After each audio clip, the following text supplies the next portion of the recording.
Canal Escute Áudio Novel. Se inscreva. Novel Teoria Fanfic.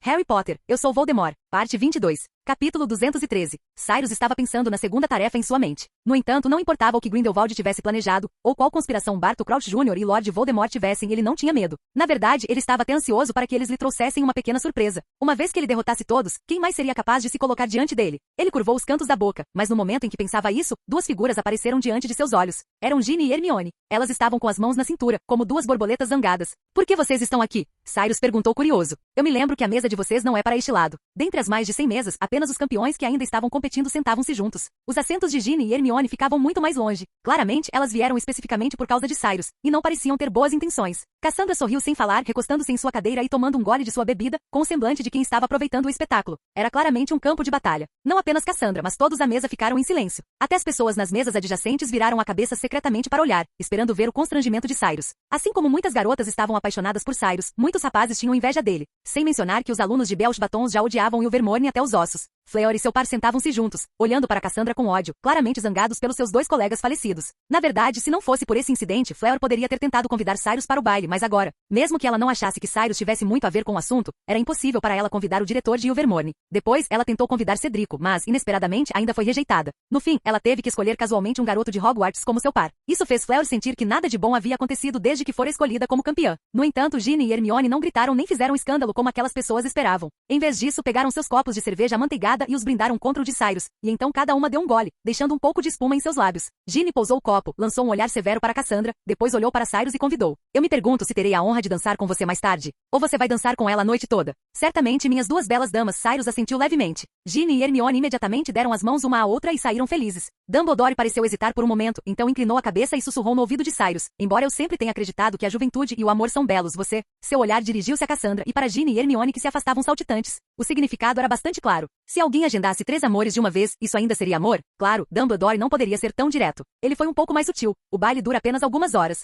Se você dançar com cada uma delas, receio que não terá tempo e energia suficientes. A festa começara às 8 horas e o jantar levaria pelo menos 1 hora, então não restava muito tempo. E Dumbledore estava confiante de que mesmo que Cyrus estivesse disposto a dançar com Ginny e Hermione, sua parceira de dança não estaria disposta a deixá-lo ir. No entanto, Cyrus apenas sorriu levemente sem explicar nada. Depois de um longo tempo, restava pouco nos pratos de jantar. Mesmo que ainda houvesse comida, os bruxos em suas vestes não tinham muito espaço sobrando em seus estômagos para continuar comendo. Então Dumbledore levantou-se, acenou sua varinha e todas as mesas voaram para a parede, deixando um espaço vazio no meio. Então, um palco alto ergueu-se do chão contra a parede direita com muitos instrumentos sobre ele. Em seguida, as esquisitonas lotaram o palco, e o público explodiu em aplausos estrondosos. As esquisitonas eram uma banda de bruxos, quase tão famosa no mundo bruxo quanto os Beatles. A música deles também era muito moderna, nada antiquada. Então, as luzes no grande salão diminuíram, e conforme a música pulsava, os jovens bruxos presentes entenderam o que deveriam fazer em seguida. Dançar. Vamos começar também, disse Cassandra, estranhamente nervosa. Seu rosto estava corado, e seu olhar para Cyrus era como uma fonte verde cristalina. Seu vestido preto tornou-se ainda mais extraordinário neste momento. A luz fraca ao redor parecia convergir em seu vestido. Claramente, Cassandra usara magia de antemão para tornar seu vestido mais deslumbrante na penumbra. Cyrus segurou a mão dela por baixo da luva transparente e, ao mesmo tempo, seu olhar também se voltou para Ginny e Hermione, que permaneciam imóveis na multidão distante, como se estivessem esperando por ele. Então, ao som da música, ele segurou a cintura bem marcada de Cassandra. Ela era muito macia, quase como segurar um gato. Do outro lado, Ginny e Hermione afastaram-se. As duas ficaram na periferia da multidão. Embora fossem nominalmente as parceiras de dança uma da outra, seria estranho demais se elas realmente dançassem juntas. Elas observavam as figuras subindo e descendo no grande salão, e logo perderam de vista Cyrus e Cassandra na penumbra. Depois de um tempo, a primeira música das esquisitonas terminou, e aplausos irromperam da multidão. Ginny e Hermione rapidamente ficaram na ponta dos pés e olharam ao redor. Você encontrou Cyrus? Ginny perguntou. Não, mas eu acho que Cassandra provavelmente não vai parar de puxá-lo para dançar por umas 3 ou 5 músicas, disse Hermione imediatamente com ciúmes. Mas mesmo enquanto dizia isso, seus olhos não deixaram a pista de dança por um momento. Nesse momento, ela e Ginny também eram rivais. Ambas queriam dançar com Cyrus o quanto antes. No entanto, Cyrus não chegou, mas algumas abelhas irritantes chegaram. Alguns garotos que se achavam bonitos ajeitaram o cabelo, abandonaram suas parceiras de dança e caminharam em direção a Ginny e Hermione com sorrisos confiantes. Eles se curvaram como cavalheiros e estenderam as mãos. Quem poderia ser tão indelicado a ponto de deixar duas damas tão belas negligenciadas? Ginny revirou os olhos e virou a cabeça, ignorando-os. Mas eles não desistiram e continuaram. Temos a honra de convidar vocês duas para dançar? Desculpe, estamos esperando por alguém, disse Hermione, franzindo a testa e soando descontente. Abandonar a própria parceira de dança após apenas uma música era algo bastante desagradável. Claro, se Cyrus tivesse abandonado Cassandra imediatamente e vindo dançar com ela, teria sido diferente. Apenas uma. Eles ainda foram persistentes, o que irritou Ginny. Ela não tinha o gênio tão bom quanto o de Hermione. Ela imediatamente estreitou os olhos, seu cabelo ruivo cor de fogo parecendo queimar. Ela encarou-os de volta, sua voz como um grito. Caiam fora. Os sorrisos nos rostos dos dois garotos congelaram imediatamente, parecendo tão feios quanto se alguém tivesse morrido. Com o tapa rude de Ginny na cara, eles também não conseguiram manter a compostura. O comportamento de cavalheiro anterior desapareceu, substituído por outro semblante. Eu sei que vocês estão esperando por aquele Cyrus, mas ele está dançando com aquela mulher, Cassandra Vorey, agora mesmo. A outra pessoa também desdenhou friamente. Eu não sei o que ele tem de tão especial, mas vocês duas nunca foram a primeira escolha dele. Quanto tempo vocês acham que ele vai dançar com aquela tal de Vorey? As palavras desses dois sujeitos fizeram os dentes de Ginny e Hermione coçarem de raiva. Elas desejaram poder puxar suas varinhas e dar-lhes uma lição, mas alguém foi mais rápido que elas. Batoja e X. Um feitiço voou da escuridão, instantaneamente pendurando os dois homens no teto. Cassandra aproximou-se como uma rainha resplandecente. Suas passadas eram largas, mas ela não parecia nem um pouco imprudente. Em vez disso, fazia as pessoas sentirem que ela deveria ser assim, decisiva e eficiente. Ela não era uma princesa, mas uma rainha. Eu acho. Disse ela languidamente. O teto estrelado do grande salão de Hogwarts estava um pouco sem graça. Parece muito melhor agora, não acham? Ela parecia estar fazendo uma pergunta, mas não deu a ninguém o direito de recusar. Os poucos pares de jovens bruxos por perto testemunharam seu desplante, mas ninguém ousou dizer nada, todos se afastando daquele ponto problemático. Para evitar que os dois homens atraíssem atenção, Cassandra também lançara um feitiço abafiato ao redor deles, impedindo que suas vozes barulhentas perturbassem o baile. Cassandra, Ginny e Hermione olharam surpresas. Como você veio parar aqui? Embora Ginny e Hermione tivessem pensado em se tornar imediatamente a próxima parceira de dança de Cyrus antes de Cassandra chegar, vendo Cassandra abrir mão de Cyrus tão graciosamente, ambas ficaram um pouco sem jeito e reservadas. Certamente para convidar vocês para dançar. Cassandra curvou os lábios, olhando para Ginny e Hermione com um olhar que parecia observar pequenos animais. Caso contrário, quão pitorescas vocês duas seriam, encolhidas aqui como gatinhas abandonadas. O breve momento de reserva de Ginny e Hermione desapareceu imediatamente, e elas olharam para Cassandra com raiva.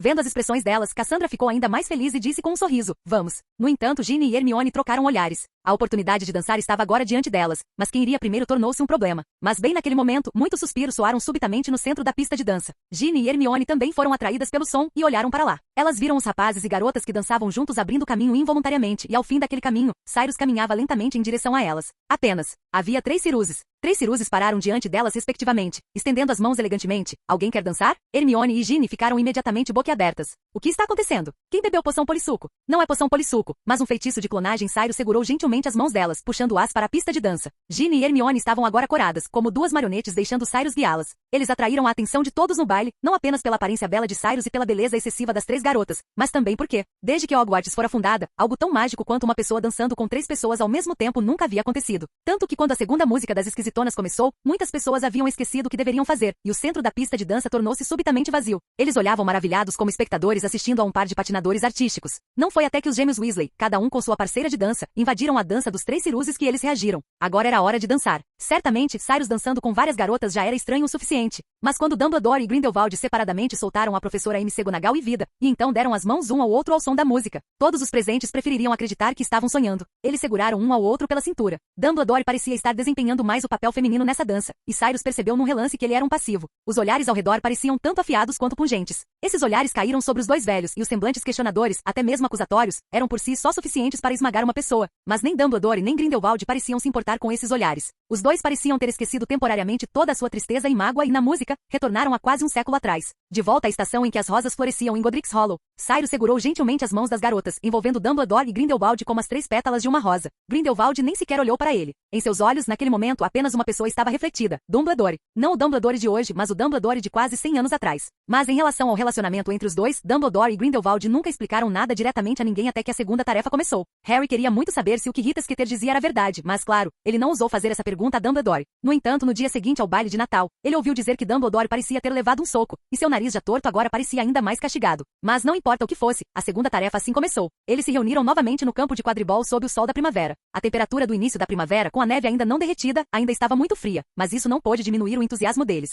No entanto, nenhum campeão aparecerá no campo de quadribol ainda. O que está acontecendo? O público estava em alvoroço. A competição chegará ao seu horário de início, mas nenhum dos campeões aparecerá. Se assistir à partida não exigisse ingressos, muitos jovens bruxos provavelmente estariam pisando na cabeça dos bruxos da primeira fila, gritando: Genebra, reembolso. Os gêmeos já estavam ansiosos para ir, mas bem naquele momento, a tela grande no centro do campo de quadribol acendeu-se subitamente. Então, um salão antigo e um corredor preto apareceram diante de seus olhos. Alguns jovens bruxos já haviam reconhecido este lugar, e seus olhos se arregalaram, cobrindo a boca e exclamando: Este é o Ministério da Magia? Capítulo 214, O Enigma da Esfinge. Aquele é o Ministério da Magia? O mundo bruxo britânico era tão pequeno que muitos jovens bruxos de Hogwarts presentes reconheceram a cena na imagem como o átrio do Ministério da Magia. A estátua gigante do centauro e a fonte dos irmãos mágicos eram simplesmente reconhecíveis demais. Sem mencionar o monumento maciço que dizia magia é poder. Simplesmente não havia outro lugar como aquele em toda a Grã-Bretanha. Acontece que, como eles puderam usar um lugar tão importante quanto o Ministério da Magia como local de competição? Ron estava muito confuso. Ele virou a cabeça para olhar ao seu lado, querendo confiar em alguém, mas não havia ninguém de nenhum dos lados. Apenas Longbottom, um garoto um tanto atordoado, estava sentado um pouco mais longe, cerrando os punhos com força com uma expressão muito conflituosa. Durante as férias de Natal, após o baile de inverno, Cyrus e Bella o encontraram. Cyrus não tinha mais intenções. Na verdade, ele sempre teve uma boa impressão de Neville, que quase se tornou salvador quando leu Harry Potter. Agora que obtivera o poder da magia antiga, ele havia aprimorado a magia de Morgana, que podia extrair a dor que uma pessoa suportava. Teoricamente, ele poderia curar os Longbottom, que sofriam os efeitos do Cruciatus. E ele também tomou a iniciativa de ir ao hospital Centemungus para doenças e acidentes mágicos. Mas o que Neville não esperava era que o obstáculo para a recuperação de seus pais não fosse a falta de poder mágico de Cyrus, mas a recusa de sua avó em deixar que Cyrus e Bella os tratassem. A velha senhora era muito teimosa e não estava disposta a aceitar a ajuda de Bella, que fora anteriormente uma comensal da morte, e de Cyrus, que estava intimamente ligado ao Lorde das Trevas. Diante disso, Cyrus não teve escolha a não ser partir. De um lado estava o ódio, de outro estavam seus pais e de outro ainda estava sua avó. Neville estava preso no meio, sem saber o que fazer. Aquelas férias foram a primeira vez que ele discutiu com sua avó, e ele ainda não havia respondido à carta dela. Ron olhou em volta, mas ainda não foi falar com Neville. Naquele momento, Hagrid aproximou-se pesadamente. Ele era um professor agora e poderia ter se sentado nas arquibancadas com uma vista melhor, mas desde que Harry entrou na escola, Hagrid se acostumara a sentar ali. No entanto, ele achou estranho hoje. Seu traseiro, várias vezes maior que o de uma pessoa comum, acomodou-se, quase empurrando Rony para fora do assento. Ele olhou em volta e perguntou curiosamente: onde está o Harry? E Hermione e Gina, por que todas sumiram? Eu não sei. A professora McGonagall chamou todos eles esta manhã, disse Rony, um pouco descontente. Eles costumavam brincar todos juntos, mas apenas alguns deles foram chamados pela professora, deixando sozinho. Isso não era uma forma de exclusão? Ele pensou infeliz. Acho que é sobre os estudos. Você sabe, apenas as minhas notas não são nem boas nem ruins, disse Rony. Bem, eu ia dizer que trouxe alguns lanches para assistir ao jogo hoje. Hagrid, com pesar, puxou seus bolinhos de pedra. Bolinhos de pedra. Ele não deu a Rony a chance de recusar e os empurrou para os braços dele. Parece que somos apenas nós dois comendo. Você pode comer mais pelo cálcio.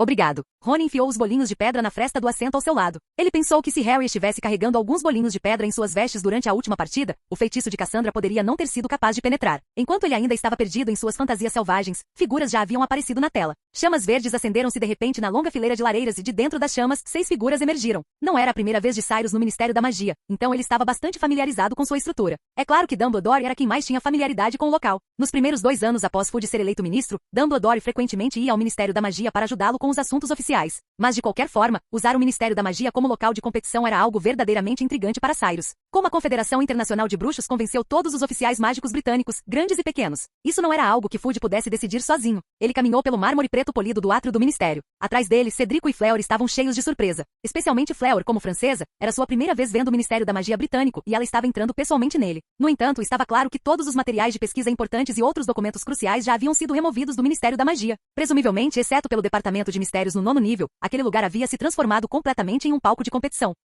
Cassandra também estava muito curiosa sobre a aparência do Ministério da Magia britânico. Ao vê-lo agora, embora sentisse que não era tão espaçoso e avançado quanto Macusa, as diversas esculturas e a atmosfera dentro do Ministério faziam com que se sentisse mais distintamente a grandiosidade magnífica do mundo bruxo britânico, um dos berços da magia antiga. Era um senso de história. No entanto, comparado ao Ministério da Magia, Cyrus focou mais em Fleur Delacour, pela profecia que Grindelwald lhe contará anteriormente e pelo local atual da competição. Cyrus suspeitava que o relógio pudesse se referir à Câmara do Tempo no Departamento de Mistérios, e a Morte e o Véu, talvez a Sala da Morte. Se fosse esse o caso, Lord Voldemort poderia muito bem ser ressuscitado na segunda tarefa. Seus olhos dourados ardentes fixaram-se diretamente naquela bela descendente de Veela. A magia irradiava a luz de seu olhar enquanto ele tentava encontrar algo relacionado à alma de Lord Voldemort em Fleur. Aquele olhar deixou Fleur muito desconfortável. Ela se sentia como uma cebola, como se Cyrus a tivesse descascado completamente por dentro e por fora. Um sentimento de intensa vergonha cresceu dentro dela. Fleur estava prestes a ficar zangada, mas Cyrus já havia desviado o olhar. Ele estava cheio de confusão. Não havia vestígios da presença de Lord Voldemort em Fleur, nem era ela outra pessoa disfarçada. Mas onde estava Lord Voldemort? Barty Crouch Jr. modificou especificamente as regras para que o campeão de Belch Batons não fosse eliminado, mas então Cassandra matou 2 deles. Agora, Fleur não é a única esperança deles? As sobrancelhas de Cyrus franziram-se. Nesse exato momento, porém, Babajide Akimbade emergiu da lareira entre as chamas. O velho olhou para todos os campeões presentes e depois caminhou até a base da fonte dos Irmãos Mágicos. Sob as decorações douradas e magníficas, ele parecia muito digno e solene. Acompanhando-o estava Fudge, Grindelwald, que por mais incompetente que fosse, ainda era o ministro do Ministério da Magia britânico. Campeões, disse Fudge, esfregando suas mãos rechonchudas e sorrindo de forma servil como um mercador. Como podem ver, o local para a segunda tarefa é o Ministério da Magia. Para isso, realizamos um grande trabalho. Ele começou a proferir seu longo discurso. Cyrus notou claramente o olhar de Fudge esquivando-se quando olhava para ele e para Grindelwald, como se tivesse a consciência pesada. Agora, Cyrus adivinhava como ele fora convencido. Os Comensais da Morte devem ter usado a ameaça representada por Cyrus e Grindelwald para fazer Fudge ceder. Era até possível que o próprio Dumbledore tivesse se tornado um inimigo na imaginação de Fudge. Depois de um longo tempo, Fudge finalmente interrompeu seu discurso cuidadosamente preparado, sob os olhares irritados de todos. Então, Babajide Akinbade anunciou o início da tarefa. Campeões, disse Babajide Akinbade, vocês agora têm 3 horas para recuperar o que lhes foi tirado. No entanto, uma coisa, nós absolutamente não desejamos ver outro assassinato. Ele olhou severamente para Cassandra. Cassandra apenas deu de ombros, aparentemente despreocupada com o aviso dele. É claro que ela realmente não planejava matar mais ninguém. Por um lado, não havia mais Comensais da Morte presentes, e por outro lado, Cyrus também não queria que ela se tornasse cruel demais. Vendo que Cassandra não fez nenhum movimento de desagrado, Babajide Akinbade tacitamente assumiu a concordância dela e começou a lembrá-los. O Ministério da Magia passou por algumas mudanças. Existem muitas armadilhas intrincadas e criaturas mágicas perigosas escondidas no interior. Se desejarem retirar-se, podem esmagar o emblema em suas mãos. Ele acenou com a varinha e vários pequenos objetos requintados voaram diante de todos. Cyrus pegou o seu, olhou para ele casualmente e imediatamente entendeu sua construção. Parecia uma pedra bonita, mas sua dureza não era muito alta. No interior, deveria conter uma pequena chave de portal. Assim que fosse esmagada, a chave de portal seria ativada e transportaria o campeão para outro lugar. Parecia que Babajide Akinbade realmente não desejava ver outro campeão morrer. Vou contar até 3 e a tarefa começará oficialmente. 1, 2, 3. Assim que Babajide Akinbade pronunciou o último número, um apito estridente soou nos ouvidos de todos. Fleur foi a primeira a agir. Entre todos os campeões, sua situação era a mais precária. Cedrico tinha Dumbledore para cuidar dele e Cassandra tinha Cyrus como apoio, mas ela sozinha tinha que lutar sozinha. Portanto, a primeira coisa que Fleur fez foi proteger-se e esconder-se. Ela ergueu a varinha e lançou um feitiço em direção ao chão. Fumata. Instantaneamente foi como se uma bomba de fumaça tivesse explodido no átrio do Ministério da Magia. Uma fumaça espessa preencheu instantaneamente cada canto, fazendo os outros tossirem. Cyrus apenas acenou o braço casualmente, como se abrisse uma barreira, isolando a fumaça espessa a meio metro de distância. Após cerca de meio minuto, ele ouviu a voz calma de Dumbledore erguer-se da fumaça espessa. Vaporize. A fumaça difundida reuniu-se de volta como se o tempo estivesse retrocedendo, aglutinando-se em uma pedra cinza na mão de Dumbledore, que então caiu no chão. A essa altura, Cedrico, Fleur e Cassandra já haviam desaparecido. Claramente, os 3 haviam deixado o átrio naqueles breves minutos, deixando Cyrus, Dumbledore e Grindelwald ainda parados ali. Cyrus ergueu levemente o queixo, seus olhos semicerrados, como o sol dourado ardente lançando luz através de uma nuvem fina e enevoada. Ele ergueu levemente a mão e a cobra verde escura deslizou de seu pulso, transformando-se em uma varinha em sua mão.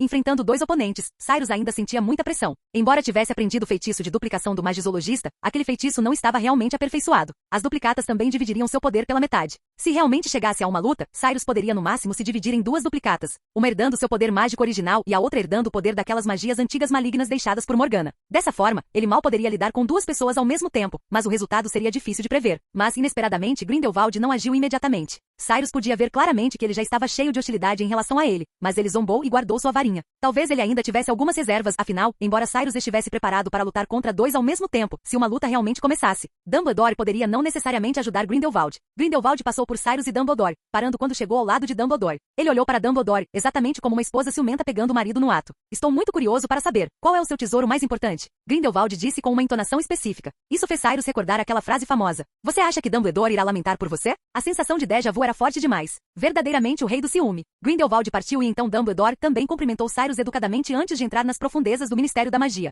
Todo o Ministério da Magia fora habilmente encantado com muitos feitiços, embaralhando seus níveis originais e a localização das salas. Sem mencionar que os elevadores haviam parado de funcionar há muito tempo. Agora era um labirinto gigante. Eles precisavam encontrar o precioso tesouro dos campeões ali. Isso na verdade serviu de aviso para Cyrus. Se Lord Voldemort não estivesse em Fleur, então ele poderia estar possuindo o tesouro? Lembro-me de que o tesouro de Fleur era sua irmã, Gabrielle Delacour. Ele sentia que isso era cada vez mais possível, mas se a verdade era de fato essa, só seria revelado quando ele realmente a visse. Cyrus também começou a se mover. Ele examinou o átrio e então descobriu a última porta fechada. Claramente, aquela era sua entrada para o labirinto. Cyrus abriu a porta e estava tudo escuro lá dentro. Ele deu um passo à frente e em um instante, foi como se tivesse aparatado com o mundo girando. Não como se, ele de fato vivenciara uma aparatação. Após ser lançado para fora do espaço distorcido mais uma vez, o que jazia diante dele era um monstro colossal. Tinha cerca de 3 a 5 metros de altura, sentado no chão com a cabeça tocando o teto. Seu corpo de leão tinha garras afiadas e um par de asas enormes crescia em suas costas. Mas o que era mais marcante era a parte superior de seu corpo. Tinha um rosto e um peito completamente humanos, com sabedoria brilhando em seus olhos ferozes. Aquilo era uma esfinge. Para passar por aqui, você deve adivinhar minha resposta, disse a esfinge em uma voz baixa e rouca. Seus olhos tinham formato de amêndoa, mas eram muito maiores, e suas garras afiadas mostravam seu perigo. Ela não deu a Cyrus o direito de recusar e proferiu o enigma por conta própria. Eu vivo sem fôlego, sou tão frio na morte quanto na vida. Nunca tenho sede, embora sempre beba.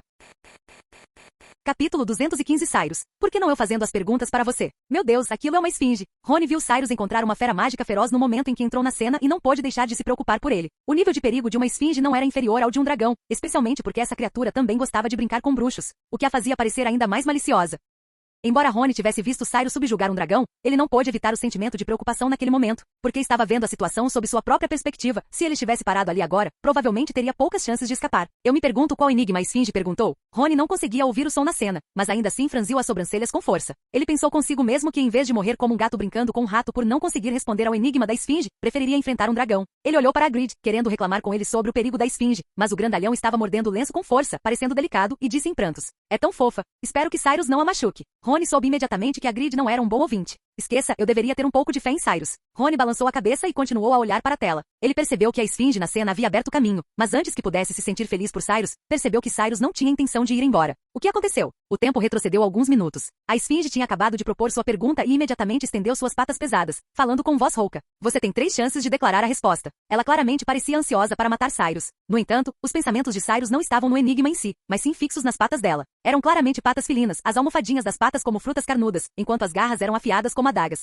Assim que Cyrus respondesse ao enigma incorretamente 3 vezes, a esfinge rasgaria imediatamente seu corpo em pedaços. A esfinge gostava de enigmas e depois de matar aquelas pessoas tolas, mas, na realidade, o ato de propor enigmas era parte de sua magia. Assim como alguns livros de artes das trevas podem fazer uma pessoa ser capaz de falar apenas em versos cômicos por toda a vida, aqueles incapazes de responder aos enigmas da esfinge também seriam afetados pela magia, tornando-se ainda mais covardes. Naturalmente, recusar-se a responder teria a mesma consequência. Caso contrário, como tal criatura poderia fazer perguntas incansavelmente? A resposta é peixe. Cyrus disse a resposta enquanto se perguntava quais almofadinhas de pata seriam mais macias, as da esfinge ou as de um gato. Tais perguntas do tipo quebra-cabeça não poderiam detê-lo. Para ser sincero, essas perguntas tinham menos valor do que a maçaneta da porta da Corvinal. Em comparação, Cyrus sentia que aquela coisa era muito mais inteligente. A esfinge ficou atônita. Não esperava que Cyrus respondesse tão facilmente. Peixes estão vivos, mas respiram por brânquias, encaixando-se na descrição de não ter hálito, e a temperatura do corpo deles também é muito baixa, frios estando vivos ou mortos. Eles não sentem sede, mas bebem continuamente. A esfinge pareceu um pouco arrependida. Parecia pensar que Cyrus tinha uma mente astuta e talvez, se ela comesse Cyrus, pudesse se tornar mais inteligente. Mas a magia era um contrato. Como Cyrus respondeu a pergunta corretamente, ela não podia mais atacá-lo. Então ela endireitou as 2 pernas, seu corpo maciço erguendo-se como uma montanha e uma rocha gigante, revelando o chão preto sob sua barriga, abrindo caminho para Cyrus.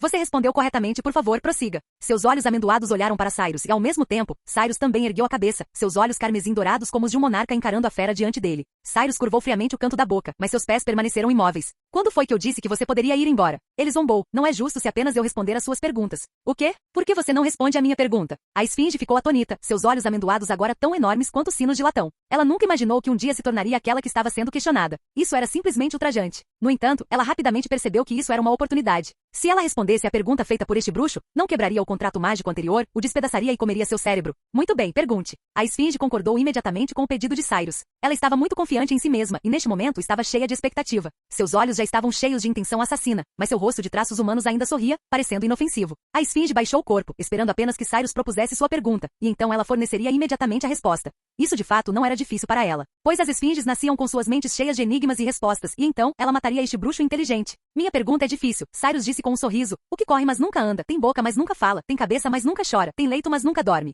Uma pergunta muito boa. A esfinge, que pretendia responder imediatamente, fez uma pausa. A resposta não surgiu imediatamente em sua cabeça. No entanto, após um breve momento de reflexão, ela soube imediatamente a resposta. É um rio. Ela disse, um rio corre mas nunca anda, tem boca mas nunca fala, tem uma nascente, cabeça, mas nunca chora, tem um leito mas flui incessantemente. Parece que esta pergunta não te detém. Embora Cyrus tenha dito isso, ele não se sentiu surpreso. Enigmas e respostas pareciam ser um poder inato dentro do conhecimento da esfinge, especialmente esses enigmas abstratos, dos quais elas gostavam particularmente. Ao ouvir isso, as feições no rosto sorridente da esfinge mostraram mudanças sutis. Ela agora parecia incrivelmente cruel. Seu sorriso antes gentil, como uma brisa de primavera, agora se assemelhava ao de uma fera feroz. Ou melhor, ela era uma fera para começar. Eu venci, então você morrerá aqui. Ela enlouqueceu sem aviso prévio. Seus 4 membros dobrados dispararam como molas, suas asas enormes se abriram, fazendo-a aparecer um raio amarelo. Garras grossas e afiadas perfuraram em direção ao peito de Cyrus como uma lança arremessada. Rony assistia, seu coração disparado, seus olhos quase saltando das órbitas, mas seu choque foi passageiro como uma faísca porque na cena, Cyrus nem sequer pegou sua varinha, mas usou diretamente suas mãos, que eram finas demais comparadas às da esfinge, para agarrar as garras dela. No momento seguinte,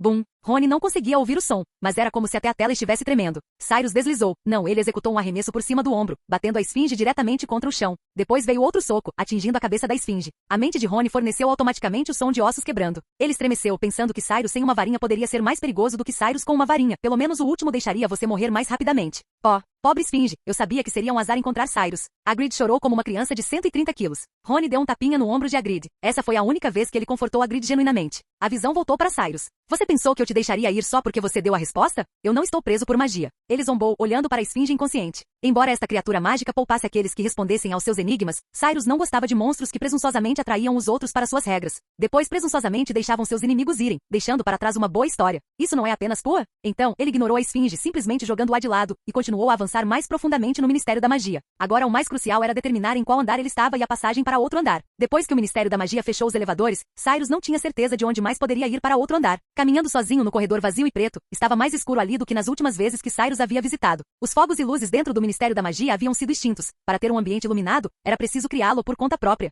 Cyrus não se importava nem um pouco. Seus olhos podiam ver claramente mesmo no escuro, mas os outros competidores eram diferentes. Ministério da Magia, terceiro andar. Fleur repeliu rapidamente um docinho, então brandiu sua varinha, sua ponta brilhante apontada para o visgo do diabo, que se assemelhava a um aglomerado de cobras. O visgo do diabo começou a recuar sob a luz, revelando um caminho estreito. Lumos máxima. Sua magia iluminou os arredores escuros, o mármore preto refletindo a luz, como se cada canto da escuridão não tivesse onde se esconder. Vendo isso, Fleur soltou um suspiro de alívio, seu medo interno também se dissipando consideravelmente com a escuridão. Mas o que ela não sabia era que em um ambiente completamente desconhecido, a luz era tão óbvia quanto uma tocha e um farol, atraindo monstros para se reunirem. Fleur logo ouviu alguns ruídos estranhos, emanando do fim da passagem escura, profunda e estreita. Seu medo retornou, seu corpo meio agachado, seus belos olhos fixos nas sombras escuras. Aquela sombra parecia estar engolindo ar. Ela baixou sua respiração, o som de tep-tep em seus ouvidos vindo continuamente e tornando-se mais nítido, mais alto. Ela sentiu o chão sob seus pés vibrando, e parecia como se milhares de soldados estivessem surgindo em sua direção daquela escuridão. Fleur não estava enganada.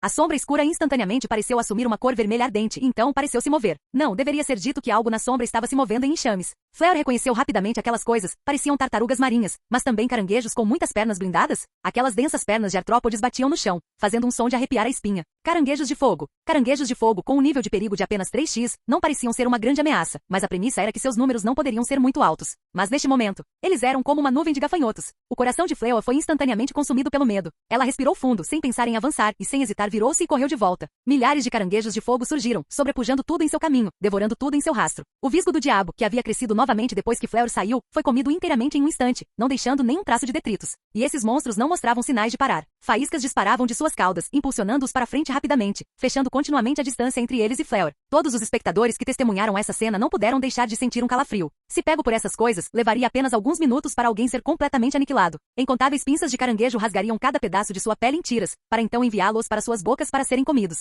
Exceto por Hagrid. Hagrid não achava que elas estavam em perigo. Seria interessante se fossem explosivins, disse ele. Rony revirou os olhos ao lado dele. Se fossem realmente explosivins, Fleur Delacour morreria ainda mais rápido. Na verdade, ele estava agora se perguntando como Fleur poderia escapar. Saiba que os campeões não tinham retirada. Com certeza, Fleur chegou rapidamente ao fim. Ela havia sido transportada para lá pela aparatação de uma chave de portal, mas depois que a maçaneta serviu ao seu propósito, o feitiço nela desapareceu e agora esse caminho era um beco sem saída. Fleur mordeu o lábio com força. Ela se virou, varinha firmemente em sua mão, planejando ir com tudo. Mas bem naquela hora, um feitiço claro ecoou das profundezas da passagem escura. Petrificus totalus. Então, na parte mais profunda da escuridão no fim daquele corredor, foi como se um sol tivesse nascido. A luz do feitiço iluminou a escuridão, varrendo o teto abobadado como um meteoro, traçando um arco lindo que pousou no grande aglomerado de caranguejos de fogo bem na frente. Os caranguejos de fogo na vanguarda foram imediatamente afetados pelo feitiço, transformando-se em pedras duras. Isso interrompeu o ritmo dos caranguejos de fogo atrás deles. Eles imediatamente colidiram uns com os outros, desencadeando uma reação em cadeia, empilhando-se como uma onda. Seus membros de artrópodes emaranhados entrelaçaram-se de forma tão intrincada que foi difícil para eles se separarem por um tempo. Fleur parou e da escuridão, outro feitiço voou. Com fringo,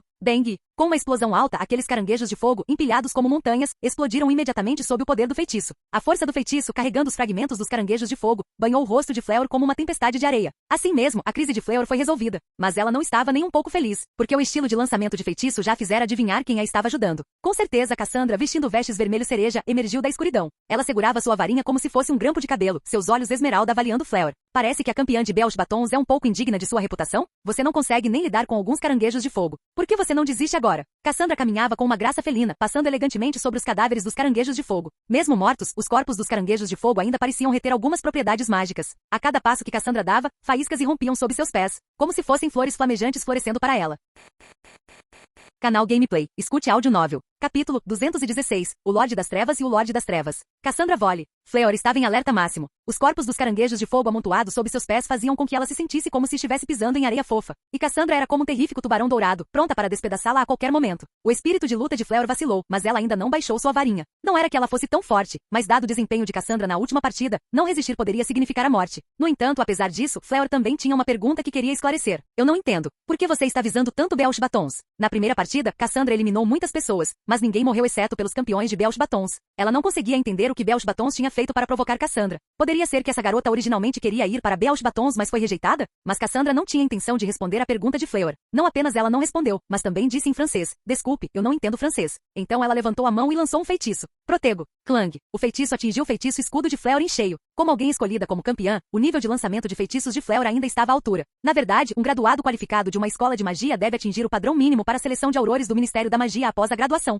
A reserva de conhecimento e o nível de magia de Fleor eram de fato muito impressionantes. E era até possível para ela permanecer na escola como professora imediatamente após a graduação. A única falha era que ela tinha muito pouca experiência prática. Comparada a um gênio de topo como Cassandra, ela ainda era bastante carente. Na verdade, Cyrus há muito tempo avaliara o talento de Cassandra. Embora essa garota fosse às vezes um pouco arrogante, seu talento era definitivamente não menor que o de gênios como Barto Crouch Jr. e Snape. No entanto, não importa quão gênio Cassandra fosse, Fleor sentiu um profundo insulto neste momento. Seu inglês era de fato ruim no início, mas depois de vários meses em Hogwarts, ela não era completamente incapaz de falá-lo. Ela tinha feito aquela pergunta em inglês agora mesmo, mas Cassandra respondeu em francês e disse que não entendia. O que era isso senão humilhação? Fleor olhou fixamente para Cassandra com seus olhos azuis em fúria. Essa mulher era simplesmente muito maliciosa. Mesmo se morresse, ela não poderia deixá-la menosprezar Belch Batons. Com essa mentalidade, Fleor decidiu lutar até a morte. Ela sabia, é claro, que a segunda partida não permitia matar, caso contrário as regras do torneio Tribruxo seriam canceladas. Mas pelo comportamento de Cassandra, estava claro que ela não tinha levado o torneio Tribruxo a sério desde o início. De fato, até o diretor já tinha entrado no torneio Tribruxo. Os outros campeões eram meros coadjuvantes desde o começo. Quanto à potencial responsabilização da Confederação Internacional de Bruxos após matar alguém, Fleor não tinha esperança. A atitude da Confederação Internacional de Bruxos após a última partida já era muito clara. Eles simplesmente não ousavam fazer nada diante do jovem diretor de Ilvermorny. Ela só podia apostar sua vida, lutando pela honra de uma campeã e pela glória de sua escola. Fleor respirou fundo, levantou sua varinha e quando abriu os olhos novamente, ela se tornará resoluta. Cassandra não sabia por que a aura de Fleor mudará tanto de repente. Na verdade, ela realmente não pretendia matar desta vez. Já que Fleor não era uma comensal da morte, não havia necessidade de matá-la, e ela não era nenhum monstro assassino. No entanto, vendo a postura desafiadora de Fleor, Cassandra ainda se preparou. A crença pode desempenhar um grande papel quando um bruxo lança feitiços. O poder de um bruxo vem da magia e de seu eu interior. A atitude resoluta de Fleor neste momento, se não permitisse que ela explodisse, poderia pelo menos deixá-la liberar o poder que ela deveria possuir. De findo, Fleor imediatamente lançou um feitiço muito destrutivo. Cassandra, sem hesitar, apontou sua varinha para o chão, obscuro. Então o chão de mármore preto e liso subiu de repente, como um gato selvagem arqueando as costas, formando uma trincheira que se tornou uma barreira na frente de Cassandra. Crack! Uma explosão violenta. O obstáculo erguido foi instantaneamente despedaçado pelo feitiço de Fleor, como se várias facas tivessem passado por Tofu. Fleor pressionou, não ousando deixar Cassandra controlar o ritmo do ataque. Assim que o chão explodiu, ela ansiosamente lançou o próximo feitiço. Multi-explosão. O poder do segundo feitiço controlou diretamente os pequenos fragmentos de pedra que tinham sido estilhaçados. Aqueles fragmentos de pedra tornaram-se como balas voando de todas as direções em direção a Cassandra como uma tempestade torrencial, ameaçando crivar seu corpo de buracos. Ela não tinha para onde se esconder porque as pedras a tinham cercado. Mas como tal truque poderia parar Cassandra? Ela sorriu friamente e casualmente lançou um feitiço escudo. Uma barreira invisível a bloqueou, e os fragmentos de rocha voaram para dentro, transformando-se imediatamente em pó após passar pelo feitiço.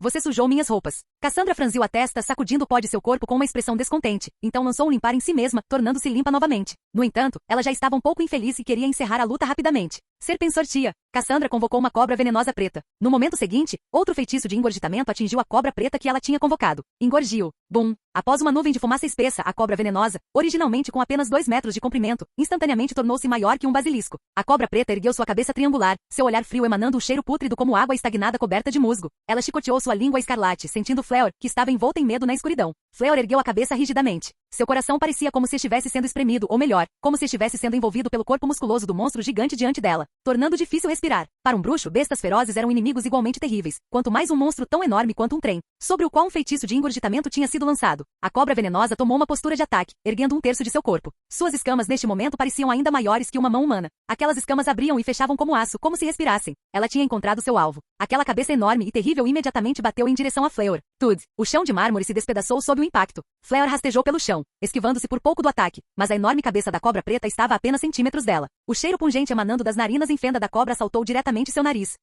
Ela chicoteou sua língua fria e viscosa, e a língua trêmula da cobra bateu diretamente no rosto de Fleur, dando-lhe arrepios por todo o corpo. Ela ia ser comida? A mente de Fleur foi instantaneamente preenchida com esse pensamento, mas a grande cobra já tinha endireitado seu corpo novamente, apoiando-se contra o teto. Ela atacou novamente, o vento acompanhante ardendo. Fleur fechou os olhos de medo, mas a morte esperada não veio. Em vez disso, um tiro ecoou na escuridão. Dengue. Fleur sentiu como se o vento correndo em sua direção tivesse se tornado quente. Ela abriu os olhos surpresa, apenas para ver que a cobra preta gigante estava agora completamente envolta em chamas, instantaneamente carbonizada. No momento em que caiu, as chamas se extinguiram, deixando apenas ossos pretos que se transformaram em pó com o impacto. Cassandra olhou para trás de si. De trás dele, um homem alto e bonito emergiu. Seu rosto estava cheio de integridade, uma mão segurando uma arma, a outra agarrando firmemente sua varinha, apontada para Cassandra, era Cedrico. Deixe-a ir. Cedrico olhou para Cassandra severamente, parecendo cauteloso com Cassandra atacando. Enfrentando uma bruxa como Cassandra, mesmo com uma arma mágica na mão, ele não se sentia muito seguro. Embora algumas das balas de feitiço fossem muito poderosas, com sua habilidade, ele poderia não ser capaz de atingir Cassandra, campeão de Hogwarts. Cassandra perguntou, cheia de surpresa, eu lembro que seu nome é Cedrico de Gore.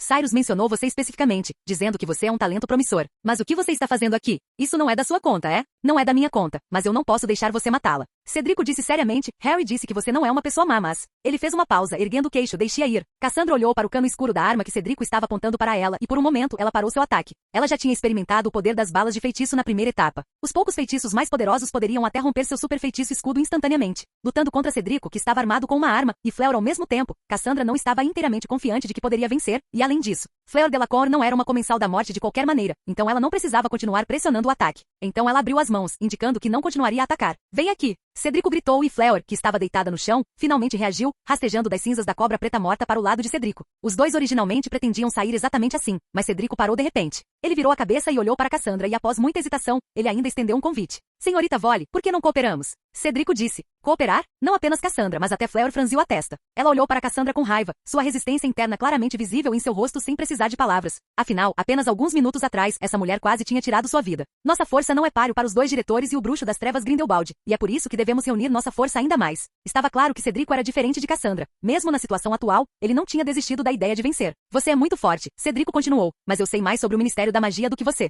Este é o segundo nível do Ministério da Magia. Eu suponho que o tesouro que estamos procurando possa estar no nível final. Que interessante. Você é da Lufa-Lufa, não é? Nossa família inteira é da Lufa-Lufa. Falando de sua casa, Cedrico orgulhosamente estufou o peito. Ouvi dizer que a Lufa-Lufa aceita alunos rejeitados pelas outras 3 casas. Eles não são tão espertos, não tão corajosos, nem são astutos ou focados em glória. Mas você não parece nada com isso. Você está errado. Cedrico disse seriamente, a Lufa-Lufa acolhe bruxos que são íntegros e leais. Embora fosse verdade que muitos alunos comuns acabavam na Lufa-Lufa, o que levava a algum preconceito contra a casa na realidade, a Lufa-Lufa não desconsiderava outras qualidades. Como uma pessoa íntegra e leal não poderia ser corajosa? Como eles poderiam não ser alguém que se importa com a honra? Competir com Cyrus. Cassandra apertou seu queixo delicado, um olhar de tentação em seu rosto. Para ser honesta, essa oferta era simplesmente muito atraente para ela. Cassandra, que tinha uma compreensão clara da força de Cyrus, sabia que não poderia vencer, sem mencionar que ela também conhecia o plano de Cyrus. O chamado torneio tribruxo era meramente um palco para um duelo com Dumbledore. No entanto, Cyrus tinha suas próprias coisas para fazer, e se seu próprio desempenho fosse ainda melhor, ela receberia mais elogios. Tudo bem, vamos tentar. Enquanto isso, Cyrus tinha limpado 4 níveis seguidos, movendo-se do 3º nível original para o 6º. Depois que o interior do Ministério da Magia foi interrompido, ninguém sabia qual nível alcançariam após abrir uma certa porta. Cyrus prosseguiu sem impedimentos. Além da esfinge que encontrou primeiro, ele também encontrou muitas outras criaturas mágicas, e até mesmo muitos golems mágicos, mas nada poderia impedir seu progresso, exceto outro bruxo lendário. Os passos de Cyrus pararam em uma sala cheia de lareiras. Estava muito quieto aqui. As mesas na sala estavam cheias de pequenas cestas contendo vários pós. Estes eram pó de flu. Cyrus também os usou para confirmar que sua localização atual era a autoridade da rede de flu no 6º nível subterrâneo do Ministério da Magia. No entanto, comparado a esses assuntos triviais, a outra pessoa que o vinha seguindo por muito tempo era verdadeiramente digna de sua atenção. Ele não se virou, mas de costas para as lareiras, disse, você está me seguindo há tanto tempo, e finalmente não consegue se conter? Mal Cyrus terminou de falar, uma lareira atrás dele subitamente se acendeu. Nas chamas verdes, uma figura pareceu aparecer. Então, um homem velho de cabelos brancos em um sobretudo saiu das chamas. Seus passos eram rápidos, e as chamas na parte de trás de seu sobretudo ainda não tinham se extinguido, seguindo-o como uma sombra, como uma borboleta do inferno. Era Grindelwald. É claro, Cyrus esperava por isso. Ele não sabia o que causará o aumento repentino da hostilidade de Grindelwald em relação a ele, mas ele realmente não se importava. Ele agarrou a varinha de madeira de cobra como se estivesse segurando a força mais poderosa do mundo. Neste momento, 2 pessoas que poderiam ser chamadas de Lordes das Trevas estavam frente a frente através de uma mesa larga, ambos segurando varinhas e no centro da sala. Um vórtice parecia estar girando.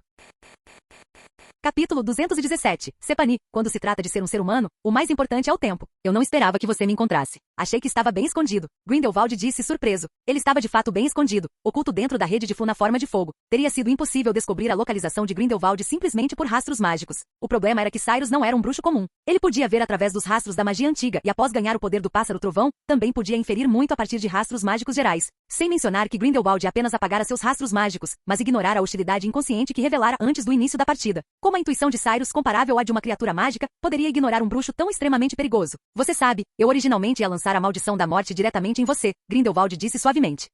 Suas duas pupilas de cores diferentes brilharam, a prateada parecendo refletir visões do futuro. Assim como você matou o alvo Dumbledore pelas costas na torre de astronomia de Hogwarts. Grindelwald acrescentou isso internamente. Cyrus não ficou zangado por Grindelwald pretender emboscá-lo. Como já haviam se confirmado como inimigos, era natural usar todos os meios possíveis para levar o oponente à morte. Ele estava apenas um pouco curioso sobre o que fez Grindelwald mudar de ideia. Ou melhor, você se associou ao Lord Voldemort? Cyrus perguntou. Talvez Grindelwald não esclareceu explicitamente, mas sua atitude vaga foi suficiente para confirmar a suposição de Cyrus. Com as coisas ditas até este ponto, realmente não restava nada a discutir. Então deixe-me ver do que o lendário bruxo das trevas é verdadeiramente capaz. O rosto de Cyrus endureceu e ele lançou um feitiço experimental. Este feitiço foi como uma trombeta de batalha antes da guerra, sinalizando o início de sua luta com a lenda. E no campo de quadribol, todos que viram Cyrus realmente lutando contra Grindelwald ficaram incrivelmente surpresos, especialmente os bruxos mais velhos. Eles conheciam as capacidades de Grindelwald melhor do que ninguém. A razão pela qual Dumbledore era renomado mundialmente e chamado de o maior bruxo não era porque ele havia lutado contra Lord Voldemort por mais de uma década, mas porque ele derrotou Grindelwald. As pessoas diziam que a pessoa que Lord Voldemort mais temia era Dumbledore e, no entanto, este mesmo Dumbledore foi o primeiro seguidor de Grindelwald. O rosto de Barty Crouch Jr. abriu-se em um sorriso. Cyrus lutando contra Grindelwald neste momento era verdadeiramente perfeito para ele. Este antigo Lorde das Trevas estava de fato em desacordo com Dumbledore, e ele foi tolo o suficiente para ser usado como um peão, envolvendo Cyrus em batalha. É claro que Barty Crouch Jr. não acreditava que a força de Grindelwald fosse maior que a de Cyrus. Não importava o quão aterrorizante essa lenda fosse, no final das contas, ele estivera em Nurmengard por 50 anos. E ninguém poderia dizer se seu poder mágico havia regredido durante esse tempo. E Cyrus?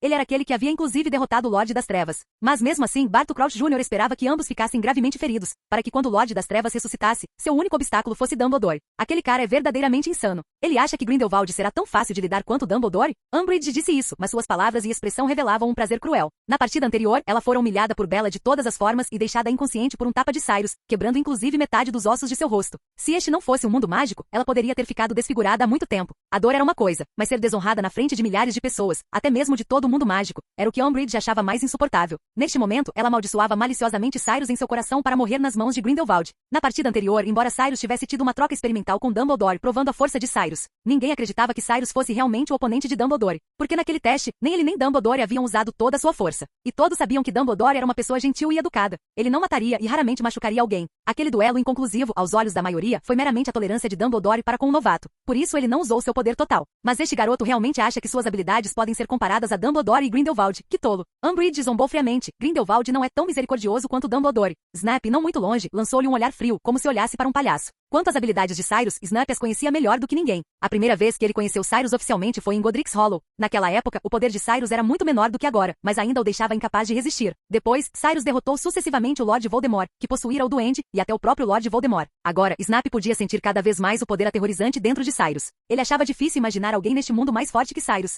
Quanto a Grindelwald, Snape não sabia muito sobre ele, mas tinha certeza de que Grindelwald definitivamente não era o oponente de Cyrus. Ministério da Magia, subnível 6. Cyrus lançou um feitiço casualmente. Grindelwald não se esquivou, mas o enfrentou com uma maldição. Ele precisava determinar o quão forte o poder de Cyrus realmente era. No momento em que os dois feitiços convergiram, foi como se um tufão tivesse atingido a terra, correntes de ar poderosas girando violentamente na sala confinada, transformando-se em um furacão. O pó de flu que cobria toda a sala foi instantaneamente varrido para o ar, espalhando-se por todos os cantos da sala, queimando como salitre cinza pólvora. As chamas verdes desapareceram como uma cortina de aurora. O chão tremeu no momento em que os feitiços colidiram. Grindelwald ainda não havia decifrado a força de Cyrus. Ele franziu a testa firmemente, sentindo como se seu feitiço atingindo Cyrus fosse como uma mangueira despejando água em um vasto lago. É claro que não era de fato tão exagerado. A habilidade mágica de Cyrus era, no máximo, o dobro da de Grindelwald. Seu poder mágico original poderia ser dito como quase no mesmo nível do de Grindelwald. 50 anos de prisão não enfraqueceram Grindelwald, pelo contrário, talvez tenham sido 50 anos de amor reprimido que tornaram seu poder mágico ainda mais forte. Assim como Dumbledore disse, a magia mais poderosa não é outra senão o amor. Certamente, mesmo assim, Cyrus estava confiante em competir com Grindelwald sem usar a magia antiga deixada por Morgana. Ele moveu o pulso, separando imediatamente seus dois feitiços. O feitiço que ele desviou disparou em direção ao teto como um meteoro voando em sentido inverso. Bum! O teto, protegido por magia, pareceu vulnerável sob o poder mágico combinado deles e foi diretamente explodido em uma enorme cratera. Acima do sexto andar ficava o primeiro andar. A temperatura nesta sala caiu de repente, lembrando Cyrus daquele verão frio em Azkaban. Quanto a Grindelwald, ele se lembrou de cada dia frio de inverno em Nurmengard. Um sol sem calor como uma lâmpada incandescente fria, neve pesada cobrindo cada canto fora da prisão, pisos úmidos cobertos de gelo. A pessoa que ele amava desapareceu, morrendo na torre de astronomia sob o manto da noite, a maldição Avada Kedavra atingindo a torre como um relâmpago. Monstros negros como fantasmas surgiram através daquela lacuna. Os monstros que guardavam o primeiro andar eram dementadores. Cyrus e Grindelwald entenderam de onde vinha esse sentimento desagradável. Aqueles ossos murchos imundos, criaturas monstruosas e sem rosto que se alimentavam apenas de felicidade, extraindo suas emoções negativas, levando embora todo o bem dentro deles. Saia! O que Grindelwald menos queria recordar era aquela profecia. Ele ergueu sua varinha, lançando um feitiço com nojo para os dementadores. Expecto Patronum. A luz prateada era tão brilhante quanto o luar, ondulando em ondas, camada sobre camada, círculo sobre círculo, como marés em um mar negro. A luz parecia suave e fraca, no entanto carregava um poder imenso, forçando os dementadores a recuarem continuamente como uma onda de choque, empurrando-os para longe como ondas oceânicas sucessivas. Cyrus observou a varinha brilhante de Grindelwald por alguns segundos, incapaz de discernir qual era o seu patrono. O feitiço de Grindelwald não assumiu uma forma corpórea. É claro que não era por falta de habilidade. Era simplesmente desnecessário fazê-lo para lidar com alguns dementadores. Quanto a Cyrus, ele não foi tão benevolente. Ele lançou diretamente magia antiga. O poder do patrono não se tornou uma aura, nem se condensou em um pássaro-trovão. Em vez disso, transformou-se em uma lança prateada de relâmpago. Cyrus ergueu o braço, lançando o relâmpago prateado como se fosse Zeus. Em um instante, a luz prateada perfurou o peito de um dementador e então, o poder contido naquela lança de relâmpago irradiou-se subitamente para fora, crescendo ramos descontroladamente como se uma árvore tivesse envelhecido milhares de anos em um único momento. Aqueles ramos extensos, como espinhos, perfuraram dezenas de dementadores próximos, como um visgo do diabo. Esses monstros aterrorizantes caíram imediatamente do céu como trapos, caindo como corvos que morreram após colidirem com um avião. Os dementadores imortais simplesmente assim morreram. Neste momento, os dementadores, que pareciam nunca ter sentido medo antes, recordaram seus sentimentos de quando eram humanos. Seus rostos sem feições olhavam para Cyrus, aparentemente cheios de terror. Os dementadores restantes pararam decisivamente e recuaram através da abertura quebrada. Antes de partirem, deram uma olhada profunda em Cyrus, como se para gravar sua imagem em seus próprios genes. Que tipo de monstro é esse? Não se pode provocar, não se pode provocar. Deve-se dizer que o movimento de Cyrus foi de fato impressionante. Ele já havia demonstrado sua habilidade de se transformar em uma criatura mágica quando esteve na América do Norte, mas o mundo mágico britânico não sabia muito sobre isso, muito menos o fato de que ele podia matar dementadores.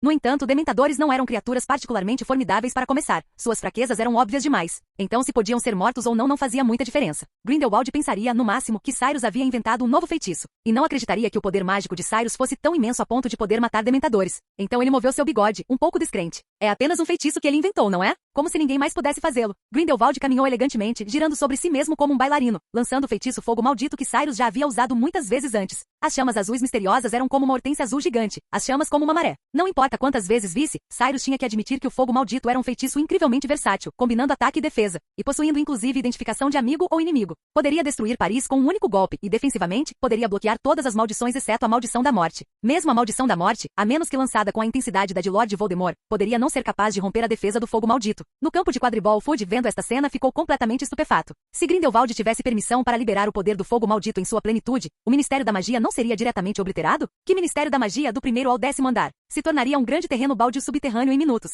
Seu rosto, como de um porco gordo, estava escorrendo suor. Cada gota parecia saturada de gordura, parecendo incrivelmente oleosa, e assemelhando-se a óleo cor de esgoto sob a luz do sol. Acabou, acabou. Dumbledore, rápido, salve-nos. Infelizmente, Dumbledore estava atualmente no 7º andar. E na tela, Grindelwald já havia erguido o braço, a misteriosa onda de calor do inferno azul varrendo como uma onda crescente em direção à pequena figura de Cyrus. Bum! Nenhum som podia ser ouvido da tela, mas neste momento, toda a tela estava coberta por chamas azuis. Alguns segundos depois, aquela pequena seção da tela emitiu um som de chiado, e em seguida, transformou-se completamente em estática cinza-branca. Parece que o pomo de ouro parou de funcionar. Babaji de Akimbad franziu a testa. Acabou. O Ministério da Magia está acabado. Fudge gritou, pulando ansiosamente, andando de um lado para o outro nas arquibancadas, tentando bloquear a visão de todos com seu corpo corpulento. McGonagall estava um pouco descontente, franzindo a testa e cerrando os lábios. Ministro Fudge, por favor, sente-se. Na realidade, não era apenas Fudge quem estava preocupado. A maioria das pessoas também estava apreensiva por Cyrus. Embora Cyrus e Ilvermorny tivessem se comportado terrivelmente desde o início do torneio, o inimigo que ele enfrentava agora era Grindelwald. Aqueles bruxos que sofreram massacres pelo Partido Bruxo, aqueles bruxos que foram varridos pela guerra, seu ódio por Grindelwald era mais profundo do que se imaginava. E coincidentemente, esta partida estava sendo amplamente transmitida no mundo mágico. O número de pessoas que queriam que Cyrus morresse era muito menor do que o número de pessoas que queriam que Grindelwald morresse. É claro que nada disso importava para Cyrus. Neste momento, ele estava dentro das chamas azuis. As chamas deveriam tê-lo consumido, mas não conseguiram feri-lo nem um pouco. Era como se isso não fosse fogo de forma alguma, mas sim uma fonte termal azul límpida. Você é imortal?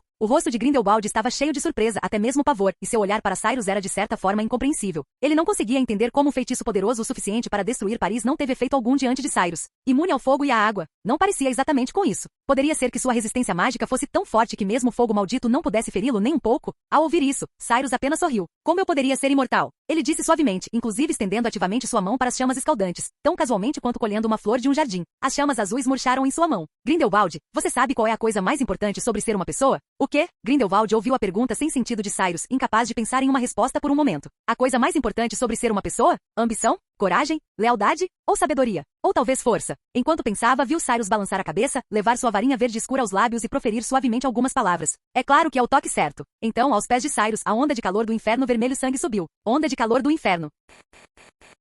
Capítulo 218. Dumbledore está a caminho do campo de batalha. O mais importante para uma pessoa é o tempo oportuno. Cyrus estava envolvido pela sangrenta onda de calor do inferno, parecendo uma vela moribunda em uma chama azul pálida que poderia se apagar a qualquer momento. Mas a chama, como as pétalas de uma rosa ainda não desabrochada, envolveu Cyrus completamente. Nem mesmo a pele de um dragão poderia resistir ao escudo de fogo de Grindelwald. A resistência mágica de Cyrus era de fato muito alta, mas não chegará ao ponto de poder ignorar a magia de Grindelwald. A razão pela qual ele não temia a chama não era por ter lançado um feitiço de separação, mas porque desde o início, uma chama mais poderosa que o escudo de fogo já envolvia seu corpo. Onda de calor do inferno. Este foi um feitiço que o próprio Cyrus inventou. Após decifrar inúmeros livros de artes das trevas, ele o baseou no fogo maldito, adicionando as chamas de um dragão vermelho. Ele também possuía a habilidade perversa de evocar os mortos e transformá-los em inferi para atacar. Neste momento, esta chama era como uma gota de sangue caindo em uma fonte cristalina, parecendo incrivelmente deslumbrante. Em meio às ondas de chamas azuis, Cyrus ergueu sua varinha. No momento seguinte, chamas escarlates irromperam imediatamente.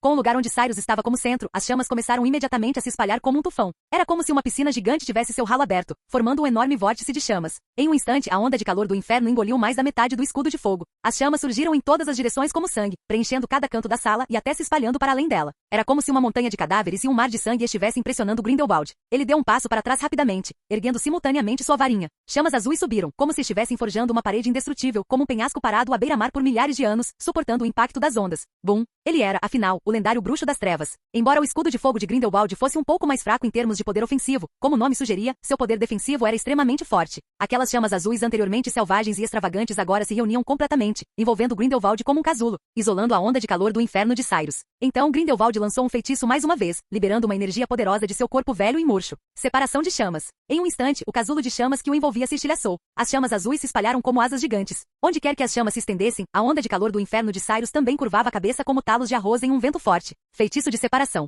Um feitiço aparentemente simples, mas altamente prático, especialmente a separação de chamas. E ele tinha outro nome: Caminho do Deus do Fogo. Neste momento, Grindelwald parecia o Deus do fogo. Nem as chamas de Cyrus nem suas próprias chamas podiam tocá-lo minimamente. Desnecessário dizer que os monstros feitos de chamas, mesmo enquanto atravessavam as paredes, suas cabeças rompiam o teto e suas asas de chama estendidas derretiam tudo que tocavam como lava. Eles ainda não podiam tocar Grindelwald de forma alguma. Apenas o vento quente e pulsante fazia o sobretudo de Grindelwald tremular ruidosamente. O velho galã ergueu o queixo para Cyrus através das chamas, exibindo uma expressão provocadora, como se dissesse que Cyrus ainda era jovem demais. Uma magia poderosa, mas infelizmente a magia não se trata apenas de força bruta, disse Grindelwald com um toque de deboche. Os dois pequenos bigodes em seu rosto irritavam instantaneamente. Mas ele estava certo em uma coisa: duelos de bruxos de fato não dependem apenas da força da magia ou do poder dos feitiços. Muitas vezes as coisas no mundo mágico têm princípios de geração e restrição mútua. Por exemplo, a separação de chamas, ou como plantas perigosas como o visgo do diabo temem a luz inofensiva. Em resposta, Cyrus apenas repuxou o canto da boca friamente, retribuindo o sorriso. Preciso que você me ensine, disse ele com frieza. Grindelwald estava prestes a dizer que Cyrus não respeitava em nada os mais velhos, mas, naquele momento, inúmeras sombras se refletiram em seus olhos. Do fundo das chamas que lembravam os fogos do inferno, inúmeros braços murchos se estenderam e pressionaram o chão. As chamas pareciam ser uma passagem conectando o inferno e a realidade. Dentro das chamas, cabeças esqueléticas trêmulas surgiam uma após a outra. Naquele instante, milhares de monstros baixos nasceram do fogo. Seus corpos balançavam, ressequidos como múmias desgastadas por 1000 anos.